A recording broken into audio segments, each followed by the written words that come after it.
హల్లెలూయా. దేవునికి మహిమ కలుగునుగాక. ఆమేన్. దేవుని యొక్క వాక్యాన్ని చూద్దాం. లూకా సువార్త 12వ అధ్యాయం 16వ వచనం కంటిన్యూ. మరియు ఆయన వారితో ఈ ఉపమానము చెప్పెను. ఒక ధనవంతుని భూమి సమృద్ధిగా పండెను. అప్పుడు అతడు, నా పంట సమకూర్చుకొనుటకు నాకు స్థలము చాలదు కనుక నేనేమి చేతునని తనలో తాను ఆలోచించుకొని, నేనెలాగూ చేతును, నా కొట్లు విప్పి వాటికంటే గొప్పవైన వాటిని కట్టించి అందులో నా ధాన్యమంతటిని, నా ఆస్తిని సమకూర్చి, నా ప్రాణముతో ప్రాణమా, అనేక సంవత్సరములకు విస్తారమైన ఆస్తి నీకు సమకూర్చబడి ఉన్నది. సుఖించుము, తినుము, త్రాగుము, సంతోషించుముదమని చెప్పుకుందుననుకొనినైతే దేవుడు, వెర్రివాడ, ఈ రాత్రి నీ ప్రాణం అడుగుచున్నారు. చూడండి, ఇక్కడ ఇతనికి చాలా పంట పండింది. ఈ పంట పండితే ఏమంటున్నాడు? నేను పండించాను నా పంట. నా ప్రాణమా, నువ్వు తినుము, సుఖించుము. నా పంట సమకూర్చుకొనుటకు నాకు స్థలము చాలలేదు. ఏమన్నాడు? నా పంట సమకూర్చుకొనుటకు నాకు స్థలము, నాకు, నా పంట నాది, నేను, నా ప్రాణమా. చూడండి, అన్నిటికీ నా నా నా నా నా అంటూ మనకి ఏది నిలిచేది లేదు. ఇతడు తన జీవితంలో దేవుణ్ణి మహిమపరచలేకపోయాడు అని గత 2 వారములు మనం పాఠాన్ని నేర్చుకున్నాం. దేవుని యొక్క దయను బట్టి, దేవుని యొక్క మహాకృపను బట్టి నీ ఇంటిలో నీకు దేవుడు ఏది ఇచ్చినా దేవుణ్ణి స్తుతించుట, దేవుణ్ణి ఆరాధించుట, దేవుణ్ణి గణపరచుట మనము నేర్చుకోవాలి. అలాగే దేవుణ్ణి గణపరచకుండా నేను నా తెలివితేటలు, నా గొప్పతనము, ఇవేవి కూడా పనికిరావు. పనికి మాలిన వాటిగా అయిపోతాయి ఇవన్నీ కూడా. అంటే ఇవన్నీ కూడా తెలివి తక్కువతనానికి సూచనగా ఉంటాయి అన్నమాట. తెలివి తక్కువతనానికి సూచన.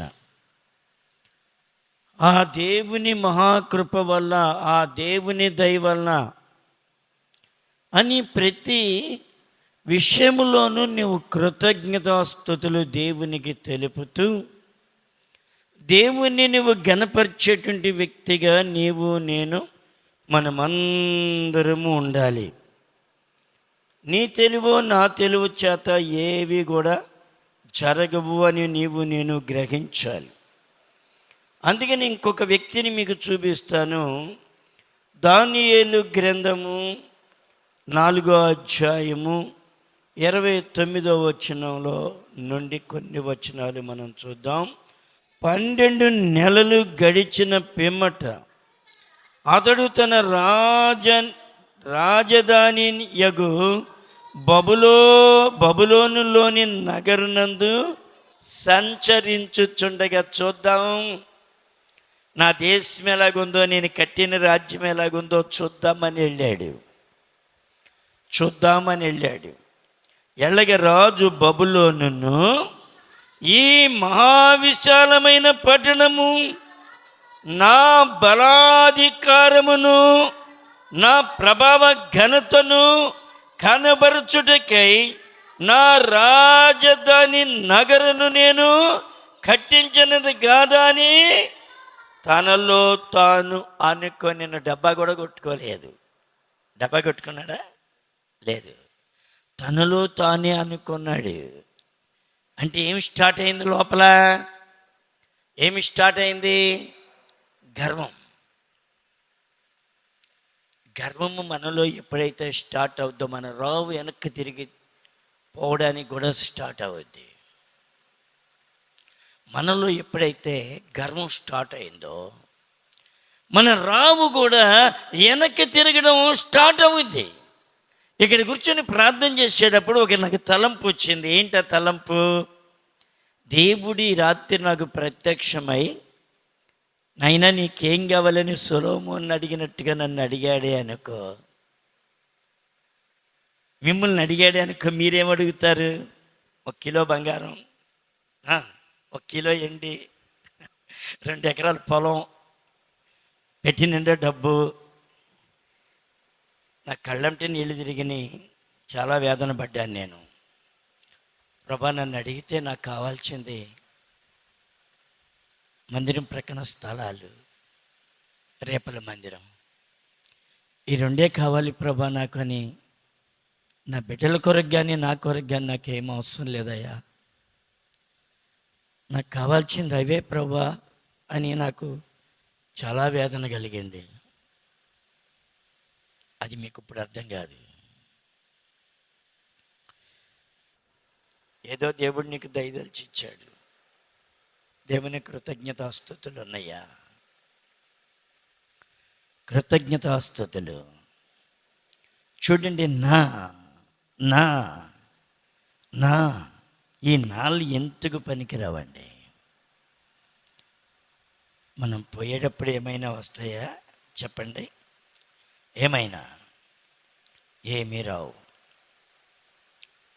అందుకని అంటాడు, అది అలాగే పెట్టండి. సామెతల గ్రంథం 27:1 అంటాడు, దయచేసి సహాయం చేయండి.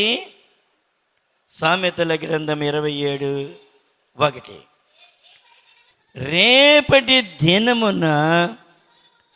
రేపటి దినము గురించి అతిశయపడకము.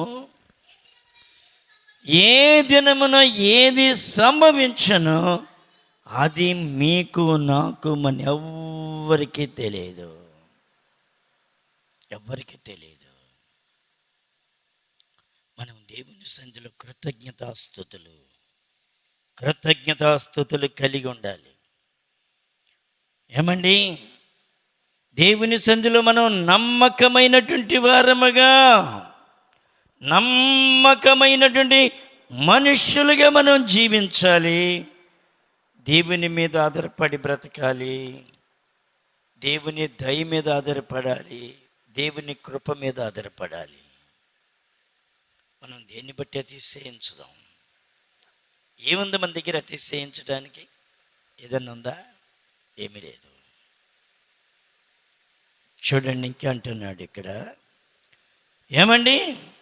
రాజు బబులోని ఈ మహాపట్టణము నా బలాధికారమును నా ప్రభావ ఘనతను కనుపరచుటకై నా రాజధాని నగరమునుగా నేను కట్టించినది కాదా?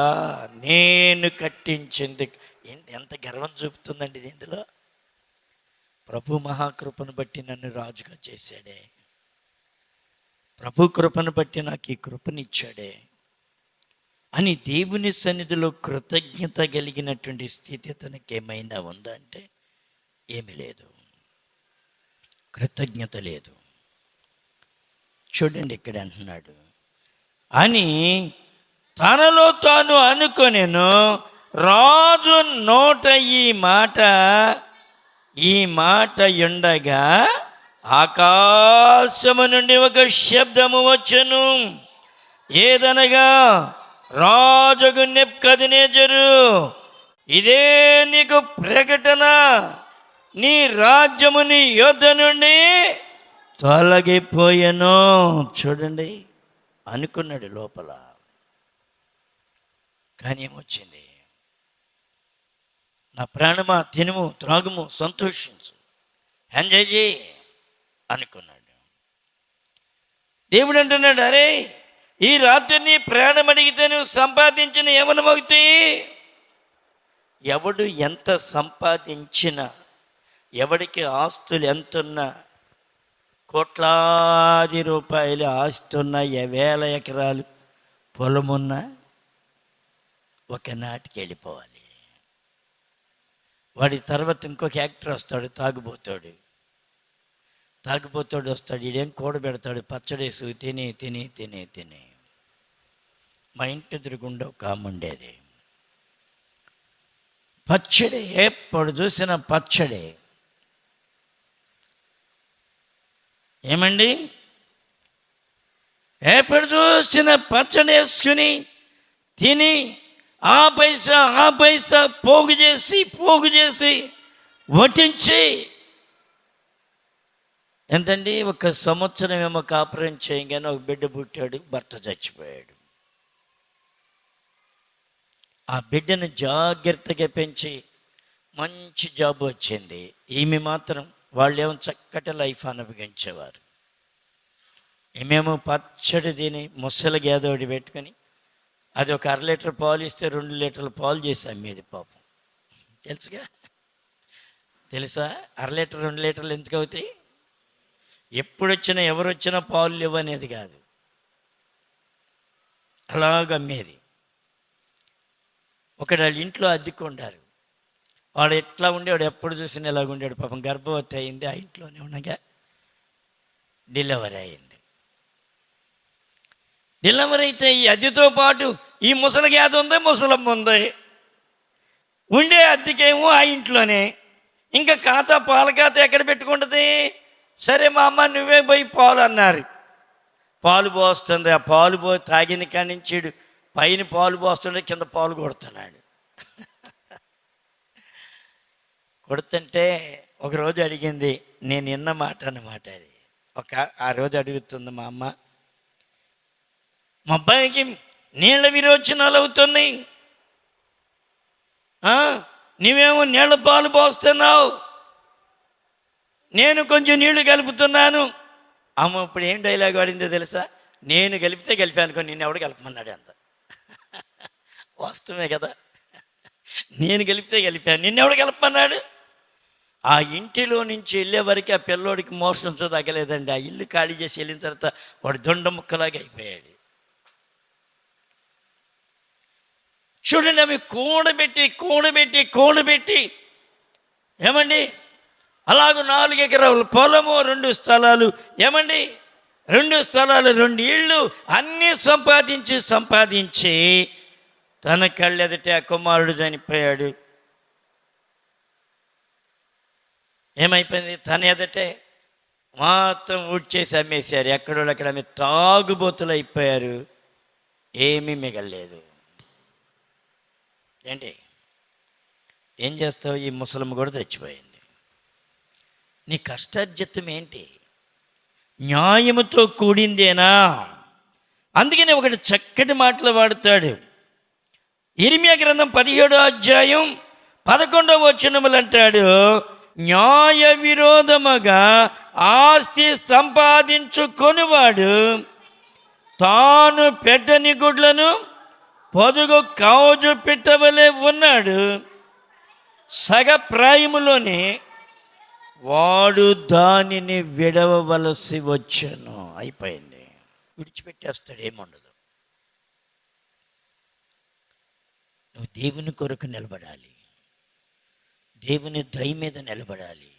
నీ సొంత శక్తి చేత, నీ సొంత బలము చేత, నీ సొంత తెలివి చేత ఏదో నువ్వు గర్వించొద్దు, అతిశయించొద్దు.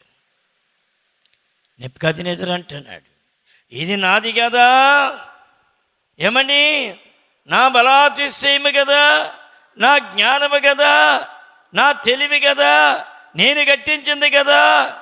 అబ్బా,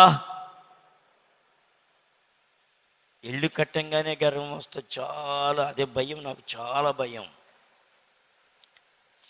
భయం. కొంతమంది ఏంటంటే ఇల్లు కట్టంగానే గర్వం వచ్చేస్తాయి. నేను చాలామందిని చూశాను. ఒక ఆమె షాప్లోకి వచ్చేది, నేను ఆమెను విశ్వాసంలో నడిపించిన ఆత్మ బిడ్డలాగా నాకు ఉండేది. ఆ కుటుంబం కొరకు నేను చాలా కష్టపడ్డాను.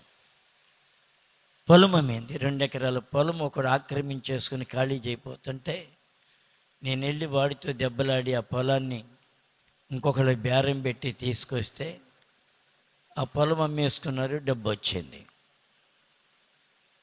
ఆ డబ్బు వచ్చిన తర్వాత బాకీలు తీర్చుగా, అమ్మ ఎంతండి ఇల్లు కడతానంటే, నీకు ఇవ్వాలా? ఎంత గర్వం అండి, చాలా గర్వం. కానీ గర్వం మనకు రాకూడదు, ఏమాత్రం రాకూడదు మనకు గర్వం. నీకు ఇవ్వాలా అంది. సరే చెయ్యి అనుకుని నన్ను వదిలేశాను. ఇల్లు కడతాని ప్రారంభించింది. ఇల్లు ప్రారంభించింది. ఏమని ఎంత గర్విష్ఠురాలయ్యిందంటే అంత గర్విష్ఠురాలయ్యి, భర్త ఏమో కొంచెం అమాయకంగా ఉంటాడు. ఏమైపోయిందో తెలుసా? ఆ టాపి మేస్తుడితోనే పాపంలో పడి పట్టబడి సర్వనాశనం అయిపోయింది. ఆ బిడ్డలు కూడా పాడైపోయి వాళ్ళు కూడా ఒక అమ్మాయిని తీసుకుని వెళ్ళిపోయారు. చూడండి ఎంత ఎంత ఈ పరిస్థితి. గర్వం ఉండకూడదు మన దగ్గర. గర్వం ఉంటే దేవుడు మనకి విరోధైపోతూ ఉంటాడు. గర్వం ఉంటే మనకి దేవుడు ఏమైపోతాడు? విరోధి అయిపోతూ ఉంటాడు. అందుకని యాకోబు రాసిన పత్రిక 5:1-2 అంటాడు, ఓ ధనవంతులారా, మీ మీదకు వచ్చేది ఉపద్రవ్యములను ప్రలాపించి ఏడువుడి, మీ ధనము చెడిపోయెను. ఏమండి, ఏమైపోద్దంట? ధనము చెడిపోద్ది. ఈ ధనము నిలవద్దు మన దగ్గర. మీ దగ్గర ఏదో కట్లుండే ఏం చెప్పట్లేదు నేను. యూట్యూబ్ పనికొచ్చేది ఇది, అందరికి ఉపయోగపడద్ది. అందుకని అంటున్నాడు, మీ ధనం ఏమైపోద్దంట? చెడిపోవును. ధనము చెడిపోద్ది. నిలుచుద్ది అనుకున్నారా? ప్రాణం తీసేస్తుంది ధనం. ప్రసంగి 2:18 అంటాడు, ప్రసంగి 2:18, సూర్యుని క్రింద ప్రయాసపడి చేసిన పనులన్నిటినీ నా తరువాత వచ్చు వారికి నేను విడిచిపెట్టవలని. ఏమో విడిచిపెడతా ఉంటాయి అట్లాగే. కష్టపడి 3 మందిరాలు లేకపోతే 4 మందిరాలు 5 మందిరాలు సేవ కడతాను, నేను వెళ్ళిపోవాలి. ఇంకోళ్ళకి విడిచిపెడతానా? విడిచిపెట్టనా? విడిచిపెట్టేయాలి. అందుకని చెబుతున్నాడు ఇక్కడ, నేను విడిచిపెట్టవలెనని తెలుసుకొని నేను వాటి యందు ఏమన్నాడంట? అసహ్యత పడి తిని, అయ్యో ఇదంతా వ్యర్థం వ్యర్థం వ్యర్థం వ్యర్థం, సూర్యుని క్రింద నరుని యొక్క దురవస్థ అంతా వ్యర్థం అంటాడు సొలొమోను. అమ్మా చూడండి, లూకా సువార్త 6:24-25 ఇప్పుడు అటు అంటున్నాడు. ఏమంటున్నాడు? అయ్యో ధనవంతులారా, మీరు కోరిన ఆదరణ మీరు పొంది ఉన్నారు. అయ్యో ఇప్పుడు కడుపు నిండి ఉండిన వారులారా, మీరు ఆకలి గొందురు. ఒకప్పుడు కడుపు నిండిన వారులారా, అప్పుడు మీరు ఆకలి గొందురు. ఇప్పుడు అయ్యో నవ్వుచున్న వారులారా, మీరు దుఃఖించి ఏడ్తురు. ఏంటండి, దేవుని సంధిలో దేవుణ్ణి మహిమపరిచేటువంటి మనసు మనకు ఉండాలి. దేవుణ్ణి గణపరచాలి. అందుకని అంటాడు మత్తయి సువార్త 16:26, ఒక మనుష్యుడు లోకమంతయు సంపాదించుకొని తన ప్రాణమును పోగొట్టుకుంటే వానికేమి ప్రయోజనము? ఏంటండి ప్రయోజనం? ఏమీ లేదు. అందుకనే దేవునిలో మనం నమ్మకం. నువ్వు నమ్మకంగా ఉంటే దేవుడు దీవిస్తాడు, నమ్మకంగా ఉంటే ఆస్వాదిస్తాడు. నువ్వు కూడబెట్టి ఏం చేస్తావు చెప్పు? దేవుని సన్నిధిలో దేవునికి మహిమ తెచ్చేటువంటి లక్షణాలు మన దగ్గర ఉండాలి. దేవుని కొరకు నువ్వేం ప్రయాసపడుతున్నావు, దేవుని కొరకు నువ్వేం శ్రమ పడుతున్నావు, దేవుని కొరకు ఏం కష్టపడుతున్నావు. రేపు పొద్దున్న దేవుడు అడిగేది నిన్నదే. నా కొరకు నీ కొరకు నేను ఎంత త్యాగం చేశాను, నీ కొరకు నా రక్తం చిందించాను, నీ కొరకు నీ పాపమంతా నా మీద వేసుకున్నాను, నీ కొరకు నేను ఎన్నో చేశాను, నీ నిమిత్తము నాకు నా ముఖము సిగ్గే తగి ఉన్నదిగా అయిపోయింది. నా ముఖాన్ని కప్పుకొని ఏడ్చాను, నేను పాప ఊబిలో నుండి బయటికి లాగాను. నా కొరకు నువ్వేం చేశావు, నా కొరకు నువ్వేం చేసావంటే ఏం చెబుతావు? ఏం చేసావు నువ్వు చెప్పు. ప్రభా, నీ కొరకు నేను ఇది చేశానయ్యా, నీ కొరకు కొన్ని ఆత్మలు సంపాదించాను, నీ కొరకు నేను మందిరానికి ఫలానా చేశాను, ప్రభా నీ కొరకు నేను శ్రమ పడ్డాను, నీ కొరకు నేను కష్టపడ్డాను, నీ కొరకు నేను త్యాగం చేశానని చెప్పగలిగే పరిస్థితి అక్కడ ఉంటుందా? నీకు ఉంటుందా? చూడండి, ఇతను అంటున్నాడు, నా ప్రాణమా తినుము, త్రాగము, సంతోషించము, ఆనందించము. ఓ రేపల్లలో పెద్ద పెద్ద కోటేశ్వరులు ఉన్నారు, వ్యాపారం ఫుల్గా ఉంటుంది. ఒకే ఒక ఆయన ఉండేవాడు, ఆయనకి 4 కొడుకులు అయితే 4 పెద్ద షాపులు అయిపోయినాయి. బ్రాంచీలుగా వాళ్ళే కోటేశ్వర్లు వాడు అక్కడ. కానీ ఒక్కొక్కడు చచ్చిపోతూ ఉంటాడు, వాడి ఫోటో అక్కడ ఉంటుంది. రంగంలోకి మళ్ళీ ఇంకొకడు వస్తాడు. చూడండి, వాళ్ళకి క్షణము తీరిక అనేది ఉండదు. విస్తారముగా డబ్బు ఉంది, ఏంటి ప్రయోజనం? అది చూడ్డానికి తప్ప దేనికైనా పనికి వస్తుంది ఎక్కువ చెప్పండి. చెట్టు కింద ఉండోడు ఆ పొట్టే నింపుకుంటున్నాడు, పెద్ద భవంతుల్లో ఉండోడు ఆ పొట్టే నింపుకుంటున్నాడు. ఇంకా నయ్యం, చెట్టు కింద ఉండోడు కనబడిన గడ్డి అంతా తినేస్తాడు కదా. ఏది కనపడితే అది తింటాడు. మనం తినడానికి లేదే. మామిడికాయ తినకూడదు, సపటకాయ తినకూడదు, చేతఫలం తినకూడదు, అరటిపండు తినకూడదు కదా, పంచదార వాడకూడదు. ఎందుకు? షుగర్. చూడండి ఏమైపోతుంది, అన్నీ కళ్ళెదుట కనపడతాయి కానీ ఏది తినటానికి లేదు, ఏది అనుభవించడానికి లేదు. రాత్రి లేవు, నిద్ర పట్టి సావదు. రాత్రి ఎక్కడ నిద్ర పడుద్ది? వాళ్ళకి నిద్ర పడుద్దా? కొంచెం ఏదన్నా టపటపా మోగితే చాలు, ఇక నిద్ర లేదు, పాడు లేదు. కొంతమంది అసలు ఇంట్లోకి వెళ్తే బయటికి రారు, ఇక భయం. ఇంట్లోకి వెళ్తే బయటికి రారు. ఏంటి? చాలా భయం అన్నమాట. మన మందిరి పక్కన మురళి ఉన్నాడు, ఎంత భయస్తుడు అంటే మామూలు భయస్తుడు కానీ ఆయన. అద్దరి తిరిగాడు, బయటికన్నా వస్తాడేమంటే అసలు బయటికి కూడా రాడేకి ఆయన. భయం. నేనే టైం అయినా బయటకు వచ్చేస్తాను. చూడండి ఇక్కడ ఏమంటున్నాడు, ఇక్కడ ఏమండి, నీ రాజ్యము నీ యొద్ద నుండి తొలగిపోయాను, తమ యొద్ద నుండి మనుషులు నిన్ను తరిమెదరు, నీవు అడవి జంతువుల మధ్య నివాసము చేయొచ్చు, పశువుల వలె గడ్డి మేసెదవు. సర్వోన్నతుడగు దేవుడు మానవుల రాజ్యం పైన అధికారి అయ్యుండి తాన్ని ఎవరికి దాన్ని అనుగ్రహింప నిశ్చయించును, వానికి అనుగ్రహించునని నీవు తెలుసుకునే వరకు 7 కాలములు నీకెలాగూ జరుగునని చెప్పాను. ఏమైపోయింది? రాజు, మంచి బలాఢ్యుడైన రాజు, శక్తి కలిగిన రాజు, కోట్లాది ఆస్తికి పడగెత్తిన రాజు ఏమైపోయాడు? ఎప్పుడైతే ఆకాశం నుండి ఆ స్వరం వచ్చిందో, ఆ మాటలు వచ్చినాయో, అప్పుడు ఏమైపోయాడు? ఆ గడియలోనే అలాగున నెబుకద్నెజరుకు సంభవించును. మానవులలో నుండి అతన్ని తరిమిరి, అతడు పశువుల వలె గడ్డి మేసెను, ఆకాశమంచు అతన్ని దేహమును తడపగా అతని తల వెంట్రులు పక్షిరాజు రెక్కల ఈకల వంటివయు, అతని గోళ్ళు పక్షుల గోళ్ళు వంటి ఆయను.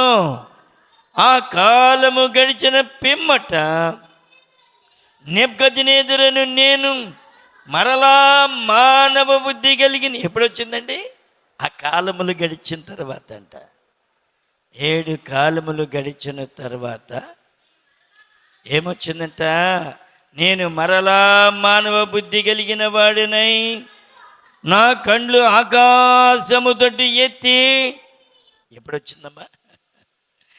ముందే బాగుండేది కదా. ముందే ఉంటే, ముందే స్తుతిస్తే దేవుణ్ణి, ముందే ఆరాధిస్తే ప్రభా నేనే పార్టీ ఉన్నాయా రాజుగా ఉండటానికి. అందుకనే కొంతమంది గర్వం వల్ల తగ్గిపోయేది. గర్వం. దేవుణ్ణి స్తుతించాలి. నువ్వు రాజువయ్యావా, దేవుణ్ణి స్తుతించు. మంత్రివయ్యావా, దేవుణ్ణి స్తుతించు. ఎమ్మెల్యేవయ్యావా, దేవుణ్ణి స్తుతించు. స్తుతించకపోతే ఏమవుద్ది? తిరగబడిపోతాయి. వాడలు బళ్ళు అయిపోతాయి, బళ్ళు వాళ్ళు అయిపోతాయి. నువ్వు స్తుతించే వ్యక్తిగా ఉండాలి. నా నా నా నా కాదు. దేవుని యొక్క సన్నిధిలో ప్రభా మీ దయను బట్టి, మీ కృపను బట్టి, మీరిచ్చినందులకే నీకు వందనాలు అని దేవుణ్ణి స్తుతించేలాగా ఉండాలి. దేవుణ్ణి ఆరాధించేలాగా ఉండాలి. దేవుణ్ణి గణపరిచేలాగా ఉండాలి. ఇప్పుడు ఏం చేస్తున్నాడు? మానవ బుద్ధి గలవాడనై ఇప్పుడు అంటున్నాడు నా కండ్లు ఇప్పుడు ఎక్కడ చూస్తున్నాయంట? ఆకాశము తట్టి ఎత్తి చిరంజీవియు సర్వోన్నతుడగు దేవునికి స్తోత్రము చేసి గణపరిచి స్తుతించితిని. అది మనం దేవుణ్ణి ఎల్లప్పుడూ గణపరచాలి. నేను ఈ మెట్టిలో ఉన్నానంటే దేవుణ్ణి స్తుతించాలి. నీకు ఇచ్చిన ప్రతిదీ, సైకిల్ ఇచ్చాడా దేవుణ్ణి స్తుతించు. బైక్ ఇచ్చాడా దేవుణ్ణి స్తుతించు. కారు ఇచ్చాడా దేవుణ్ణి స్తుతించు. ఏమని నీకో గేదెనిచ్చాడా దేవుణ్ణి స్తుతించు. నీకో పొలం ఇచ్చాడా దేవుణ్ణి స్తుతించు. నీకు ఒక బిడ్డనిచ్చాడా దేవుణ్ణి స్తుతించు. నీకు భార్యనిచ్చాడా దేవుణ్ణి స్తుతించు. నీకు భర్తనిచ్చాడా దేవుణ్ణి స్తుతించు. దేవుణ్ణి గణపరచడం నేర్చుకోవాలి. నీ జీవితంలో గణపరచగలుగుతున్నావా? అవమానాలు నడుమున మనం నడుస్తూ ఉంటాం. కొన్నిసార్లు అవమానములు నడుమున, కానీ వండర్ఫుల్ దేవుడు ఉన్నాడు. ఆయన చూస్తున్న దేవుడు. కాబట్టి మనం దిగులు పడకూడదు. దేవుని మీద నువ్వు ఆధారపడేటువంటి వ్యక్తిగా ఉండాలి. దేవునికి మహిమ తెచ్చే వ్యక్తిగా ఉండాలి. నీకు ఏ కార్యము, చిన్న కార్యము చేసినా దేవుణ్ణి మహిమపరచు, దేవుణ్ణి స్తుతించు, దేవుణ్ణి ఆరాధించు. దేవుని ఎడల కృతజ్ఞత కలిగిన హృదయంని ఉంచితే దేవుడు ఎప్పుడు నిన్ను పైనే కానీ కిందకి దింపడు. కిందకి దిగిపోయామంటే రాజుకు నెబుకద్నెజరులాగా ఉన్నా, ఆ ధనవంతుల్లాగా ఉన్నా, లాజరు దగ్గర ధనవంతుల్లాగా ఉన్నా మనం క్రింద స్థితికి దిగజారిపోతాం. దేవుణ్ణి స్తుతించు, దేవుడి పైకి లేపుతాడు. దేవుణ్ణి ఆరాధించు, దేవుడి పైకి లేపుతాడు. దేవుని దగ్గర కృతజ్ఞత కలిగిన హృదయం ఉంచు. దేవుడిని తల పైకెత్తించి ఆయన నామం గణపరచబడునుగాక. ఆమేన్. ప్రార్థన చేసుకుంది. మాటలు ప్రభు దీవించునుగాక. ప్రార్థన చేసుకుంది. అందరూ తల వంచండి.